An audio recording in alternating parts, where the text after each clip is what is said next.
सभी साथियों को नमस्कार। जगदीश प्रसाद का जगदीश प्रसाद जेपी क्लासेज में आपका स्वागत करता है।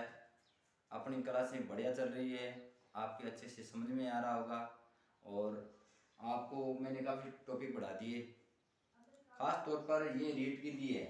किसके लिए है? रीट। चाहे रीट लेवल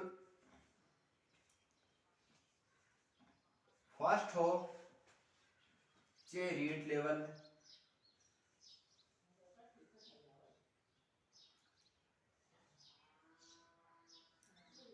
सेकंड हो। ये फर्स्ट और सेकंड रीट लेवल के लिए तो खास तौर पर है ही। इसके साथ में अगर पुलिस का पेपर हो, पुलिस या ग्राम विकास अधिकारी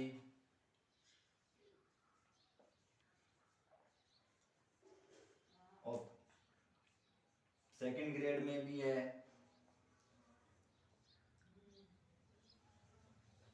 और फर्स्ट ग्रेड में भी है। इसके साथ में पीसीएस परीक्षा जो बिहार की है, उत्तर यूपी की है, इनमें ये बहुत आते हैं प्रश्न। इनमें से जो प्रश्न मैं करवा रहा हूँ इनमें से प्रश्न होता है। तो अब आ रही है भर्ती अपने 62,000 रीट। तो खास तौर पर अपना फोकस पूरा रीट पर रहेगा। इसके अलावा अगर कोई रीट में भी लेवल फर्स्ट और सेकंड दोनों, अभी तक सिलेबस पूरा आया नहीं, सिलेबस आया नहीं है, नहीं नया पैटर्न अभी जारी हुआ है। जैसे जारी होगा तो व्याकरण तो यही लगेगा उसमें, ठीक है। इनके अलावा जहां भी हिंदी व्याकरण किसी परीक्षा कंपटीशन के अंदर लगता है, चाहे वो ग्राम विकास अधिकारी हो, चाहे पटवारी की परीक्षा हो, चाहे पुलिस की परीक्षा हो, सब जगह काम आएगा। सब जगह ये काम आने वाला है।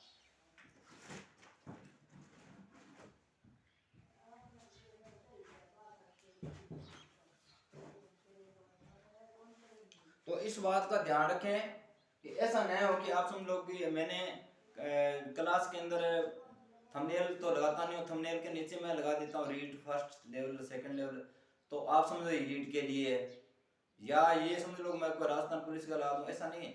व्याकरण, हिंदी की व्याकरण जिस परीक्षा में आती है उन सभी के लिए ये उपयोगी है, रामबाण है, ठीक है। तो इसी के साथ मैं उम्मीद करता हूँ कि आप ज़्यादा से ज़्यादा चैनल को सब्सक्राइब कराएंगे, लाइक कराएंगे और लिंक ज़्यादा से ज़्यादा लोगों तक शेयर करेंगे, ताकि अपनी क्लास का सबको फायदा हो। मुझे और कोई लालच नहीं है, मेरे को इतना ही लालच है कि बच्चों को ज़्यादा से ज़्यादा फायदा हो और लोगों को ज़्यादा से ज़्यादा क्लास लगाने का मौका मिले और पढ़ने का मौका मिले।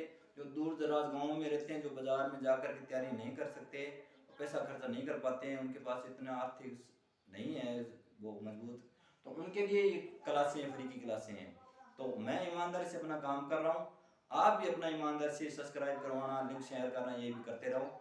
हम मिलकर ही ये काम करेंगे, ये मिलकर ही हमारा जो एक टारगेट है या हमारा जो लक्ष्य पूरा करने वाले हैं तो करेंगे। इसी उम्मीद के साथ में उपसर्ग अब चल रहे हैं हिंदी के, और हिंदी के अंदर एक उपसर्ग आता है अध। अध का अर्थ होता है आधा। क्या? अध का अर्थ होता है आधा। अब इनसे शब्द कौन कौन से बने हुए हैं, किन किस शब्दों के अंदर आधा या अध उपसर्ग लगा हुआ है? तो जैसे अधमरा और अध जला,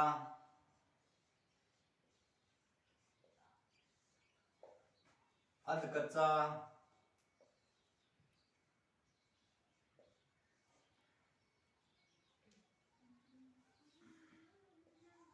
अध कच्चा, अध पक्का,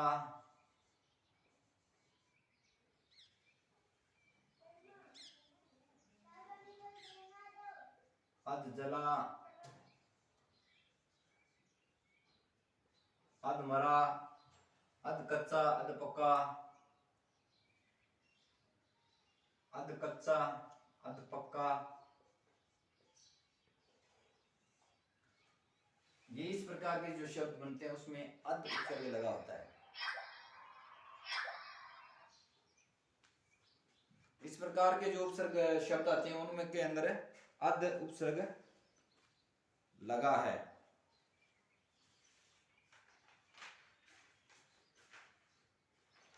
अध कहा, अध पिया, अध कहा, अध पिया,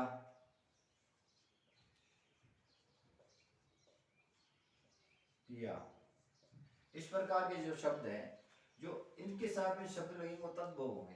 क्या होंगे? तद्भव, क्योंकि ये हिंदी के उपसर्ग है, ये संस्कृत के उपसर्ग नहीं है। ठीक है, ये बात आपके समझ में आ रही होगी। आगे चलते हैं।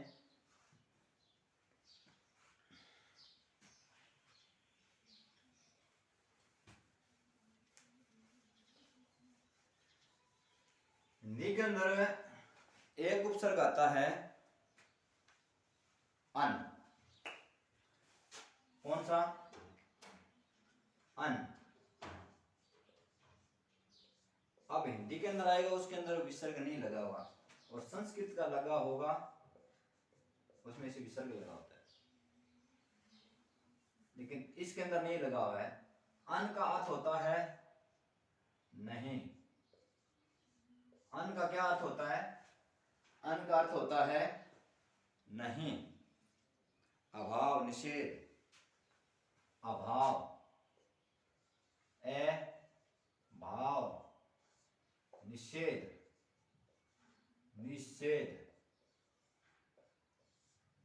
ये इसके अर्थ होते हैं। अब ये शब्द है ना, ये निषेध, इसमें होता है नि प्लस सेध, ये होता है। ठीक है, या ऐसे कर लो, इसको छोड़ दो एक बार, ये करो अन। ठीक है, अन में आ जाता है अनसुनी, अन सुनी, अनकही,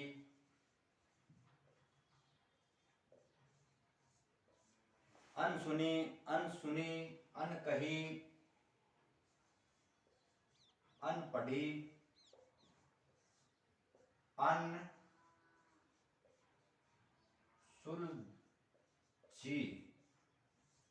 अनसुनी, अनकही, अनपढ़ी, अनसुली, सुनी, अनदेखी, अनदेखी, इस प्रकार के शब्द बनते हैं। अन का अर्थ होता है नहीं, अभाव, निषेध। अन का अर्थ क्या होता है? नहीं, निषेध, अभाव, किसी चीज का अभाव होता है उसको वहां अन होता है। और ऐसा भी होता है अनहोनी, ये भी होता है। अनगढ़, अनगढ़, अनपढ़, इस प्रकार के शब्द भी इसमें आ जाते हैं। तो अन का अर्थ नहीं, अभाव, निषेध, अनसुनी, अनकही, अनपढ़ी, अनढकी, अनलिखी, इस प्रकार के शब्द इसमें आते हैं। तो ये बात आपकी समझ में आ गई होगी। आगे चलते हैं, एक उपसर्ग और कर लेते हैं। एक उपसर्ग जो हमारे हिंदी के अंदर आता है वो है उन। क्या होता है? उन। उन का अर्थ होता है एक कम, ऊना रह गया, या जो हमारे गिनती है उसमें जहां भी 29, 79, 39, 29, 69, 59, ये जो शब्द आते हैं इन सभी के अंदर उन लगा होता है। उसका मतलब होता है, जैसे मैंने लिख दिया 59, इसका मतलब है 60 से एक कम। मैंने लिख दिया 69, इसका अर्थ होता है 70 में से एक कम। मैंने लिख दिया 79, इसका मतलब होता है 80 में से एक कम। तो यहां पर एक कम 60 भी बोलते हैं, एक कम 70 बोलते हैं, एक कम 80 बोलते हैं, और एक कम 30 बोलते हैं। एक कम है ना, तो इसका अर्थ होता है एक कम। मैं समझाने के लिए दिखा रहा हूं, ठीक है। तो अब इसके शब्द लिख लेते हैं।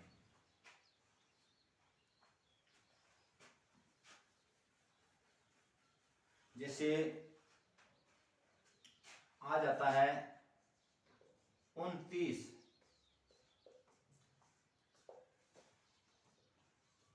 39, 69,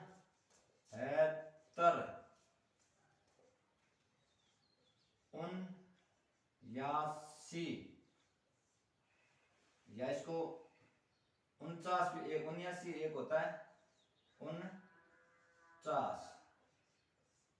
इस सभी के अंदर उन उपसर्ग लगा हुआ है। क्या लगा है? उन का अर्थ होता है एक कम, इन सभी में एक कम है। अपन दाई का आंकड़ा पूरा करने में एक कम है, इसलिए इसको सभी के साथ में उन लगा है। एक बात और बता दूं, जैसे ये 79 है, इसको ऐसे भी लिखा जाता है 79, लेकिन इसका मतलब ये नहीं है कि ये नया आधा है, इसका मतलब यही रहेगा, उपसर्ग तो यही रहेगा। इतनी बात आपको समझ में आ गई। आगे और उपसर्ग ले लेते हैं, आगे उपसर्ग और ले लेते हैं। एक उपसर्ग आता है, बड़ा सुंदर उपसर्ग है कि ए, आवर, ओ, एक ही चीज है। जब संस्कृत में व्यंजन के पहले लगता है ये, इधर कोई शब्द है जैसे मर, तो इधर आ गया ए, ये बन गया अमर। तो ये तो व्यंजन है, व्यंजन से पहले है, लेकिन संस्कृत के अंदर ये है ना, ये क्या है? संस्कृत के अंदर स्वर से पहले आता है। जैसे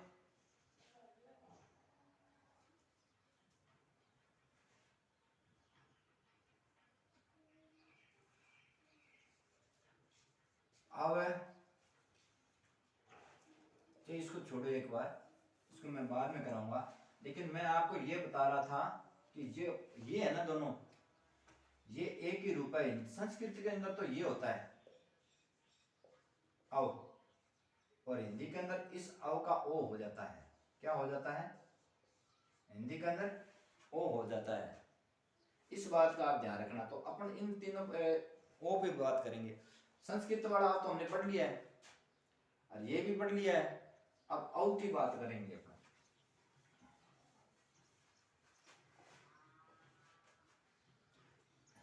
जैसे मैंने हिंदी में अभी लिखा था ओ, औ, तो इसका अर्थ होगा, अर्थ नहीं, औ गुण। इसमें औ उपसर्ग लगा हुआ है। औ घट, औढर,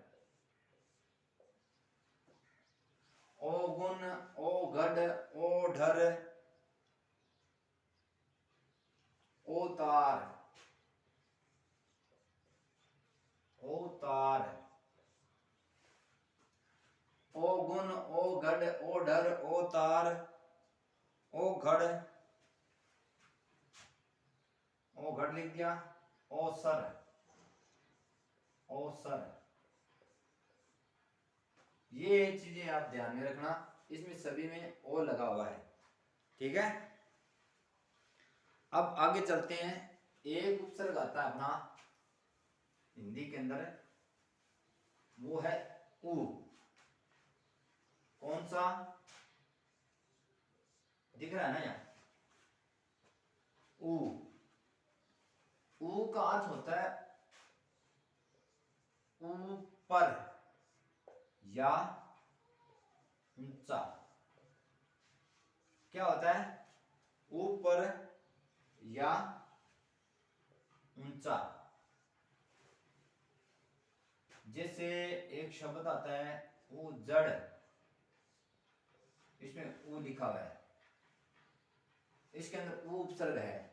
उजड़ के अंदर ऊ उपसर्ग है। एक आता है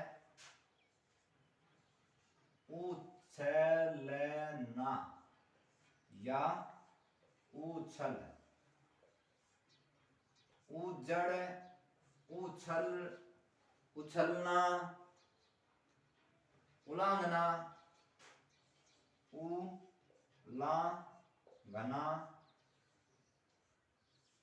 उजड़, उछल, उछलना, उलांघना, उकच्चा, उचक्का। इस प्रकार के ऊ से बनने वाले शब्द जिसमें उलांघना है, उजड़ है, उछलना है, उछल है, उचक्का है, इस प्रकार के शब्द जो हमारे हिंदी के देशी शब्द आते हैं ना, तब वो शब्द आते हैं, उनके साथ में ये खास तौर पर जो उपसर्ग हमारा ये लगता है। आगे चलते हैं। आगे एक उपसर्ग हमारा आता है क और कु। क्या होता है, एक तो है क, एक है कु। इन दोनों का अर्थ होता है बुरा।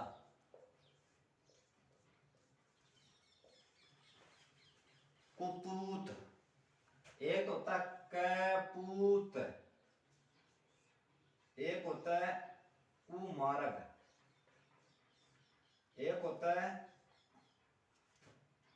कुचाल, एक होता है कुपुत्र। कपूत, कुपुत्र, कुमारक, कुचाल, कुचाल, कपूत, कुपुत्र, कुमारक, कुढंग, कुढंग।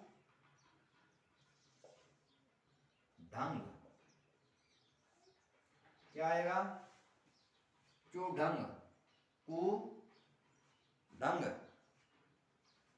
कुटेव।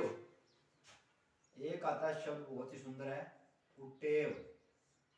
ये शब्द है ना सारे, ये सभी में क कु लगा हुआ है, तो ये आप इसका थोड़ा ध्यान रखते रहना। आगे उपसर्ग करते हैं अपन।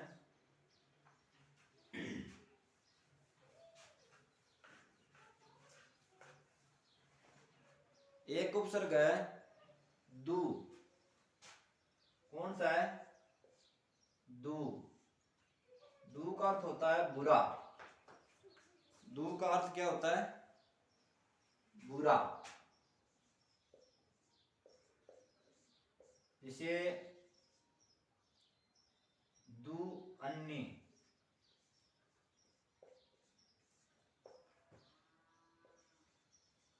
दू नाली,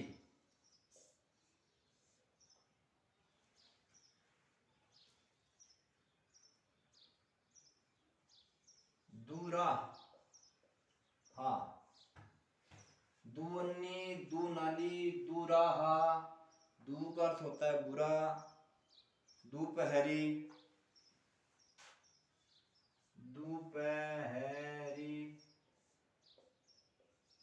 दुपट्टा, दूअन्नी, दूनाली, दूराहा, दोपहरी, दूरा, दो सुत्ती, दुलत्ती, दो सुत्ती और दो लत्ती, दो लात।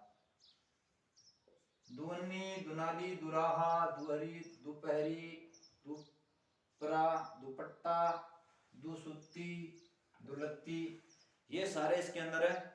दो उपसर्ग लगा हुआ है। कितने मिनट हो गए? अब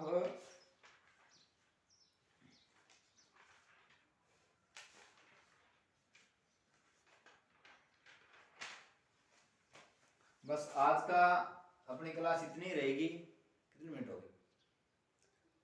ठीक है, तो अपनी क्लास को अपनी सुचारू रूप से चलाते रहेंगे और आप ज़्यादा से ज़्यादा सब्सक्राइब कीजिए, लाइक कीजिए और लिंक को सेंड कीजिए। आज थोड़ी तबीयत से ठीक नहीं है, फिर भी मैंने आपको ये क्लास लेनी जरूरी थी, मैंने आपकी क्लास ली है, क्लास मिस नहीं की है। तो इसी प्रकार से पढ़ते रहो, हंसते रहो, मस्त रहो, खाओ पियो, ऐश करो, एंजॉय करो लाइफ का। और एंजॉय करने के बाद में आप खूब एंजॉय के साथ पढ़ाई भी कीजिए, अपने लक्ष्य की तरफ भी सीरियस होकर ध्यान दीजिए। आप अपने जीवन में खुश रहें, स्वस्थ रहें, इसी के साथ अपने माँ बाप का जो सपना है, लक्ष्य है, वो भी पूरा करें। उसमें उनको खुशी मिलेगी जिस दिन आप सर्विस लग जाओगे, बहुत खुशी होगी। तो प्यारे बच्चों, इसी बात के साथ में जगदीश प्रसाद को इजाज़त दीजिए। नमस्कार।